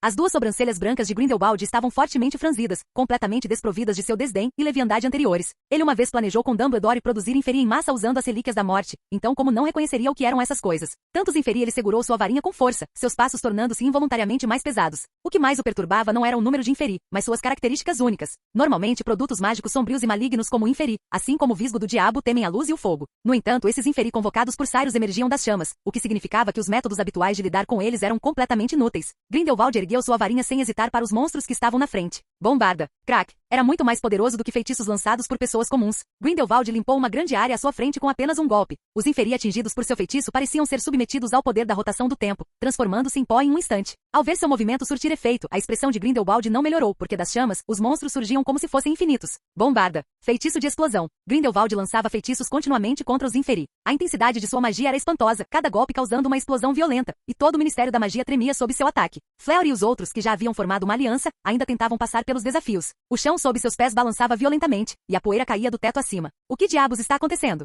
Não parou de tremer desde agora há pouco. Fleur, incapaz de se manter firme, quase caiu e reclamou enquanto se apoiava na parede. Talvez tenham começado a lutar, disse Cedrico seriamente. Ele não especificou quem, mas não era necessário. Além deles três, restavam apenas outros 3 competidores. Eu me pergunto em que andar estão lutando. Os reflexos da batalha estão nos afetando aqui, disse Fleur com pesar. Ela olhou inquieta para o teto na escuridão. O teto parecia coberto de rachaduras. Estou realmente com medo de que o Ministério da Magia desabe. O Ministério da Magia tem proteção mágica especial. Não vai desabar, disse Cedrico com confiança. Mas no segundo seguinte, uma grande placa de mármore preto caiu de cima de sua cabeça. Feitiço de repulsão. Cassandra, de raciocínio rápido, lançou um feitiço na placa de mármore, estilhaçando-a. Fragmentos de mármore caíram como flocos de neve sobre a cabeça de Cedrico. O belo jovem estava cheio de pavor e constrangimento. Suas palavras nem haviam terminado de ser ditas antes de serem imediatamente contraditas, o que deixou Cedrico um pouco atordoado. Ele abriu a boca. Tudo bem, acho que devemos prestar mais atenção ao que está acima e abaixo de nós, cuidado com desabamentos. Vamos ficar encostados na parede. Cassandra tirou sua veste cor de amora, segurou-a na mão e então se pressionou contra a parede. Por que você está tirando a roupa? Fleur, que naturalmente achava Cassandra desagradável, perguntou imediatamente ao ver Cassandra tirar a veste. Como se pensasse que Cassandra pretendia atrair a atenção de Cedrico dessa forma. Cassandra não sabia o que passava pela cabeça dela, caso contrário teria retrucado. Ele é digno.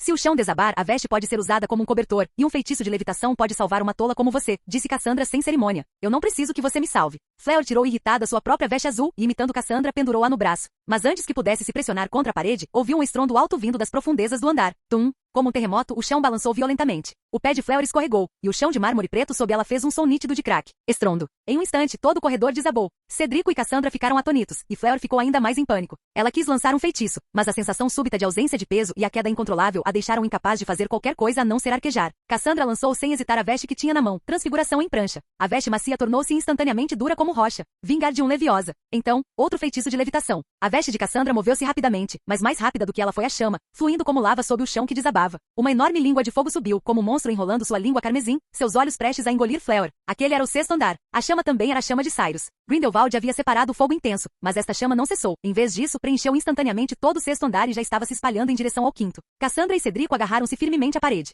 Eles podiam sentir uma corrente de ar escaldante correndo em direção a eles. Fleur. Cedrico observou impotente enquanto as chamas queimavam a veste de Cassandra, incapaz de fazer qualquer coisa a não ser gritar de tristeza, como se isso pudesse trazer Fleur de volta. Mas, infelizmente, as chamas ainda engoliram o corpo de Fleur. Nas chamas que se fechavam, eles viram o último olhar desesperado de Fleur. No entanto, neste exato momento, uma voz velha veio de longe. Feitiço de paralisia. De repente, as chamas surgindo se dissiparam como um sonho. As faíscas trêmulas, como insetos voadores, desapareceram em um instante. Na escuridão, o professor Dumbledore, vestindo uma túnica branca, ainda segurava sua varinha requintada. Professor Dumbledore. Cedrico gritou de surpresa. Ele saltou do pequeno pedaço de chão que restava sob seus pés. Cassandra seguiu logo atrás, ajudando Fleur, que caíra no 6º andar, a se levantar. Fleur parecia um pouco desalinhada, com muitas partes do corpo queimadas, mas felizmente sua vida não corria perigo. O professor Dumbledore agiu a tempo, salvando-a antes que as chamas pudessem queimá-la até a morte. Agora o velho, com o rosto sombrio, caminhava rapidamente em direção a eles. Professor. O professor Dumbledore passou por Cedrico e ajoelhou-se na frente de Fleur. A varinha das varinhas apontou para o peito de Fleur. Vulnera Salentur. A pele carbonizada de Fleur descamou com um som de farfalhar, revelando uma pele rosada e tenra recém-nascida como brotos jovens. Então, o professor Dumbledore tirou um pequeno objeto e entregou a Cedrico. Isto é uma chave de portal não ativada. Encontrei-a em uma sala. Contanto que você diga o feitiço, ela pode levá-lo ao 9º andar, disse o professor Dumbledore com um sorriso. 9º andar? Cedrico murmurou, então seus olhos se arregalaram como os de um touro. Você está dizendo o departamento de mistérios? O professor Dumbledore assentiu, sim, e ouso dizer que o tesouro do campeão está lá. Mas professor, e quanto ao senhor? Cedrico olhou para a Vitória que estava quase ao alcance da mão, mas hesitou. Você vai primeiro. O professor Dumbledore não se importava nem um pouco com ganhar ou perder. Para ele, o torneio Tribruxo era apenas um pequeno jogo. O que importava nunca era a competição em si, mas as pessoas que dela participavam Cyrus, Grindelwald e... Ele olhou para Fleur. A garota não parecia ter nada de incomum nela. Desde que soube que os 2 campeões de Belch Batons que Cassandra matara na rodada anterior eram na verdade comensais da morte, o professor Dumbledore estivera muito preocupado com a Fleur que restara. Mas por suas observações, a Fleur à sua frente não era nenhuma impostora nem estava possuída. Talvez Lord Voldemort não planejasse fazer nada na segunda tarefa? O professor Dumbledore sentiu-se um pouco confuso, mas, neste momento, ele realmente não estava com disposição para lidar com os assuntos de Lord Voldemort. Agora 2 bruxos cujo poder mágico não era inferior ao de Lord Voldemort, ou eram até mais fortes, estavam lutando. As chamas malignas o faziam tremer de medo, fazendo-se perguntar se Grindelwald havia inventado uma nova magia de chama ao longo dos anos. O pensamento de Cyrus ou Grindelwald lutando até a morte deixava o professor Dumbledore preocupado. É claro que ele estava mais preocupado que Cyrus matasse Grindelwald. Até mesmo um Lord Voldemort totalmente ressuscitado foi derrotado por Cyrus. O cadáver frio daquele pobre sujeito ainda jazia sob Hogwarts. O professor Dumbledore não achava que Grindelwald, sem o aprimoramento da varinha das varinhas, seria páreo para Cyrus. Embora seus sentimentos por Grindelwald fossem tão complexos, ele absolutamente não queria ver Grindelwald morrer. Pensando nisso, a ansiedade do professor Dumbledore aumentou. Você vai primeiro, ele repetiu, seu tom gentil, mas carregando uma força inegável. Pegue seu tesouro e deixe a competição. Então ele se levantou novamente, pegou a varinha que lembrava um osso de dedo e entrou decidido nas chamas. Capítulo 219. A derrota de Grindelwald. Bang. No espaço escuro, 3 figuras desalinhadas foram arremessadas para fora, caindo pesadamente no chão. Cedrico caiu sobre o ombro. Ele foi o primeiro a ser lançado e mesmo enquanto sua cabeça ainda girava, agiu instintivamente como um colchão humano, amortecendo o impacto para as duas damas. O cotovelo de Fleur atingiu acidentalmente o estômago de Cedrico, fazendo seu estômago revirar com acidez. Desculpe, disse Fleur se desculpando. Está tudo bem. Cedrico balançou a cabeça, voltando seu olhar para Cassandra. Felizmente, Cassandra controlou bem seu ponto de aparatação. Caso contrário, com o peso adicional de outra pessoa, ele poderia não ter sido capaz de suportar.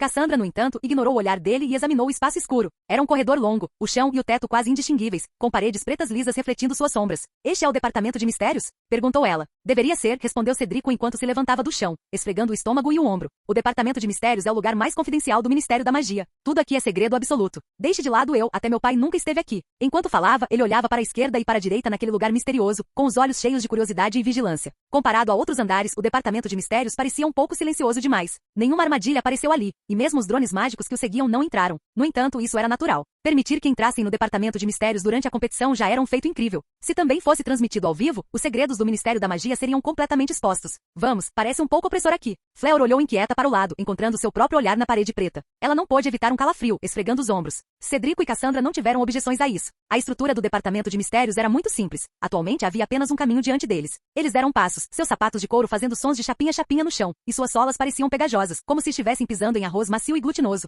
deixando-os extremamente desconfortáveis. Meus sapatos estão arruinados. Ela reclamou, então chutou seus sapatos de couro e continuou andando com suas meias brancas. Logo chegaram em frente a uma porta. Este era o fim da passagem, e a única porta diante deles. Era uma porta de aparência muito peculiar, de cor preta com padrões intrincados. Apenas olhando para ela, podia-se sentir sua pesadez, como se fosse esculpida em um único bloco de mármore. Ainda mais peculiar era que a porta não tinha maçaneta, parecendo estar perfeitamente integrada às paredes circundantes. Cassandra segurava sua varinha na frente do rosto, como quem segura uma pistola, e seus dedos pressionaram contra a porta, empurrando-a suavemente. Mas a porta permaneceu imóvel. Alomomora. A varinha soltou faíscas, mas a porta não se mexeu. Eu acho que pode haver um feitiço anti-Alomomora muito avançado nisso, supo Cedrico. O mesmo feitiço pode ser simples ou complexo. Claramente, o feitiço no departamento de mistérios era o último. A menos que alguém fosse um bruxo muito poderoso, seria difícil quebrá-lo em um curto período de tempo. E temos apenas algumas horas, disse Fleur preocupada. Alguém se lembra de quanto tempo se passou desde que a competição começou? Passaram-se 2 horas e meia, disse Cassandra friamente, embora não estivesse sendo rigorosa. Ela estivera calculando o tempo com precisão desde o início. 3 horas não era nem muito nem pouco tempo, mas estava claro que se Dumbledore não tivesse dado a eles a chave de portal que encontrou, eles provavelmente teriam tido dificuldade em chegar ao departamento de mistérios dentro de 3 horas. Sem mencionar quebrar o feitiço nesta porta. Digore, o que há dentro da porta? Cassandra afastou o cabelo longo de sua bochecha, revelando sua orelha pequena e delicada, seu lóbulo rosado tão bonito quanto uma romã madura. Ela se pressionou contra a porta e bateu com o dedo dobrado. Tum, tum. Um som abafado veio de sua orelha.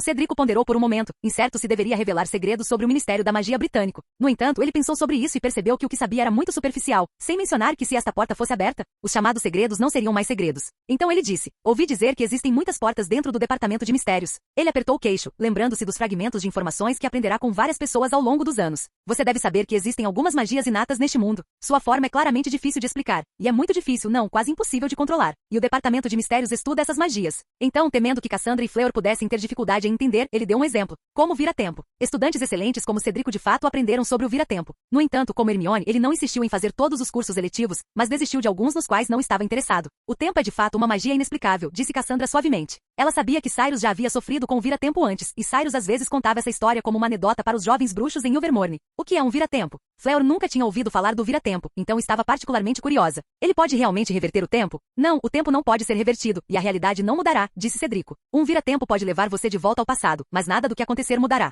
Se o vira-tempo fosse uma fita corretiva, então, na realidade, não poderia corrigir resultados errados. Apenas mudar alguns processos insignificantes com base em resultados existentes. Claro, na realidade, isso não era absoluto. Houve uma vez um bruxo que viajou de volta no tempo, abrangendo centenas de anos, o que resultou na interrupção do tempo e no desaparecimento de mais de 20 pessoas no ar. Isso mostrou que a viagem no tempo poderia de fato mudar o passado e a história. Fleur ainda não tinha entendido, mas isso não os impediu de achar o departamento de mistérios muito estranho. Além disso, este feitiço é instável. Mesmo que você queira viajar pelo tempo, só pode voltar no máximo 5 horas, caso contrário, haverá riscos enormes, disse Cedrico. A maioria dos bruxos que tentaram viajar por longos períodos de tempo nunca retornou a este mundo, mas desapareceu no tempo. Houve apenas uma exceção. Houve uma bruxa chamada Eloise Mintumble que voltou para 1402 e ficou lá por 5 dias. Quando ela retornou, seu corpo parecia ter experimentado 5 séculos, envelhecendo em um instante. Essa consequência terrível deixou tanto Fleur quanto Cassandra um pouco incapazes de aceitá-la. Ambas estavam no auge de suas vidas. Para elas, envelhecer era mais terrível do que a morte. Assim como o pensamento humano não pode compreender o tempo, também não podemos compreender o dano causado por nossa alteração não autorizada de suas leis, disse Cedrico. E está é apenas uma das magias estudadas pelo Departamento de Mistérios. O que Cedrico não sabia era que, neste momento, uma alma quebrada ecoava através do tempo. Vamos ainda pensar em como entrar. Cassandra deu vários passos para trás, distanciando-se da porta, então levantou sua varinha como quem prepara um canhão. Minha sugestão é, exploda diretamente. Ela era sempre tão decisiva. Boa ideia. Fleur seguiu de perto e piscou para Cedrico, gesticulando para que ele se posicionasse também. Os três ficaram em linha. Com fringo. Bum. Grindelwald mais uma vez explodiu os monstros baixos à sua frente em pedaços. Pelo seu julgamento, a maioria desses inferi não eram bruxos, mas goblins ou gnomos, mas a quantidade absoluta. Quantas pessoas você matou exatamente? Até Grindelwald achou Cyrus um pouco extremo. Ele estivera constantemente lançando feitiços desde antes, seu pulso até sentindo dormência, mas esses monstros continuavam aparecendo infinitamente. Grindelwald até suspeitou se Cyrus tinha matado todos os goblins do mundo, caso contrário. Como ele poderia preencher um inferno inteiro? Adivinhe. Cyrus sorriu sem falar. Ele matara muitos goblins, mas para ser honesto, aqueles que morreram por sua mão foram na verdade apenas o trabalho de um dia para um certo estudante transferido. A razão pela qual os inferi eram infinitos não era por causa de seu grande número, mas porque quando esses inferi eram mortos, seus restos corporais seriam imediatamente consumidos por chamas e então renasceriam no fogo. Grindelwald estivera matando por um longo tempo, mas na realidade não tinha matado um único inferius. No entanto, mesmo que Grindelwald não tivesse descoberto a verdade, percebeu que não poderia continuar a perder tempo com Cyrus. Se isso continuasse, sua resistência não aguentaria, enquanto Cyrus ainda tinha de sobra. Para pegar o bandido, primeiro pegue o líder. Para quebrar a magia de Cyrus, ele tinha que matar Cyrus primeiro. Pensando nisso, Grindelwald lançou hesitação outro feitiço.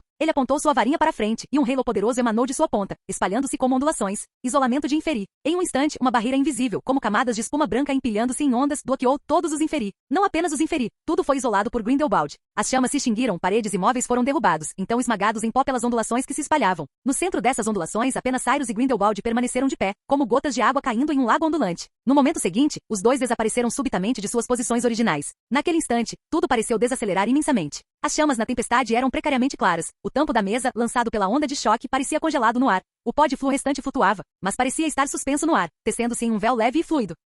No momento seguinte, Cyrus e Grindelwald irromperam através da cortina, então se espalharam como respingos de água estilhaçados como um espelho quebrado. Os únicos não afetados foram Cyrus e Grindelwald. Eles se moviam livremente, como se o poder do tempo não tivesse efeito sobre eles. A luz dos feitiços difundia-se na poeira do ar, como luzes de neon brilhantes em uma névoa densa, colorindo os arredores com matizes vívidos. Até o cintilar dos feitiços era tão lento, mas o relâmpago que disparava de entre suas varinhas era passageiro. Zap! Cyrus agarrou a luz elétrica e sem hesitar esmagou-a em direção ao peito de Grindelwald, o relâmpago agitando-se como galhos em um aguaceiro. Mas este golpe errou. Grindelwald aparecia e desaparecia como um fantasma. Desde antes, os dois estavam lutando enquanto aparatavam. O combate em alta velocidade exigia um aprimoramento sensorial extremo. Ambos levaram o feitiço de super sensibilidade ao limite, fazendo com que tudo ao redor deles desacelerasse como se estivesse em câmera lenta. Você me surpreende, Grindelwald. Cyrus falou, seu corpo se dividindo. Ele parecia que estava prestes a se tornar dois, mas na realidade, apenas a parte superior de seu corpo se separou, permitindo que um feitiço passasse pela lacuna em seu corpo antes de se reunir. Eu originalmente pensei que velhos sujeitos como você não poderiam acompanhar os tempos, mas seu poder mágico está além da minha expectativa. Poder-se-ia até dizer que mesmo o ressuscitado Lord Voldemort de antes poderia não ter sido oponente de Grindelwald. Como Dumbledore derrotou você 50 anos atrás? Você descobrirá em breve.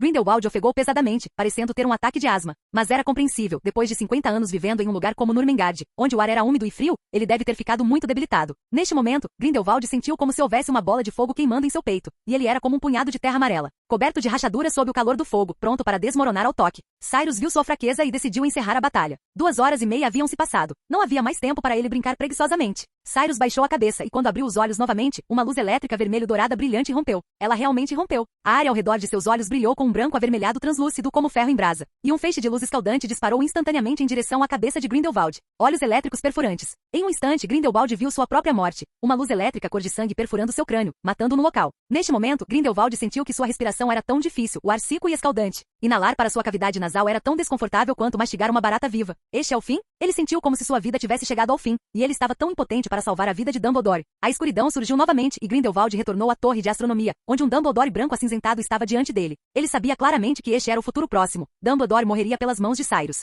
Mas a figura branco acinzentada de Dumbledore gradualmente ganhou cor. Ele se moveu, levantando sua varinha. Vera Verto. Craque. Um espelho surgiu na frente de Grindelwald, desviando a luz majestosa que irrompia dos olhos de Cyrus, então se estilhaçou com um estrondo. Grindelwald acordou como se de um sonho. Ele caiu no chão, sua cabeça girando, e viu a bainha de uma veste de bruxo branco acinzentada flutuar por ali. Dumbledore. Ele e Cyrus falaram ao mesmo tempo.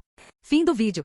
Seja membro no Patreon ou Telegram e libere agora o acesso antecipado a áudios exclusivos e inéditos. Te espero lá!